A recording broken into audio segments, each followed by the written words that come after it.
எல்லாருக்கும் வணக்கம். நான் தர்ணேஷ் பேசுறேன். கள்ளிப்பட்டி இருக்க பெஸ்ட் ஸ்கூல்ல படிக்கிறேன். நான் ஒரு சின்ன விவசாயத்தை பற்றி யூடியூப் சேனல் ஆரம்பிச்சிருக்கேன். எல்லாரும் எனக்கு ஆதரவு கொடுங்க. வாங்க நம்ம இன்னைக்கு பெருவத்து கோழி பற்றி பார்ப்போம். பெருவத்து கோழினா கம்மியாக தான் முட்டை வைக்கும். ஒரு 12 முட்டை 15 முட்டை தான் வைக்கும். அதுக்கு மேலே வைக்காது. அது சாயங்காலம் நேரம் சேவல் ஓடிட்டு இருக்கும். பாருங்க, எப்பவுமே தீன் போய் கொடுப்போம். அது ஒரு சின்ன ஷார்ட் வீடியோவாக போடுறேன். பற்றி புரிஞ்சா சேவல் இப்போ கூவுது எதனாலனா இப்படி பயங்கரமாக ரக்க அடிச்சுன்னா அதுதான் ராஜா. அப்புறம் அதை கண்டு எல்லாம் பயந்து ஓடிடும். இதுதான் இப்போதைக்கு ராஜா.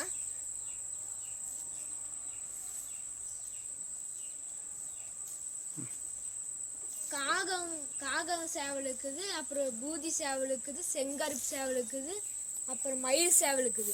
4 வகையான சேவல் இருக்குது. கருஞ்சாத சேவலும் இருக்குது. இத்தனை வகையான சேவல் இருக்குது.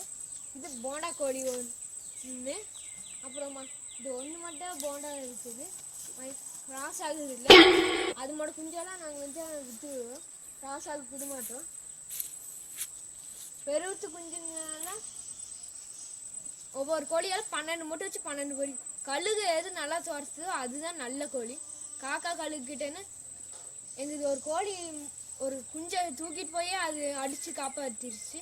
அப்படிப்பட்ட கோழிங்க நல்ல கோழி பெரு. நன்றி. இன்னைக்கு நம்ம பார்த்த தகவல்களால் உங்களுக்கு யூஸாக இருக்கும். பிடிச்சுன்னா சப்ஸ்கிரைப் பண்ணுங்க. தேங்க்யூ.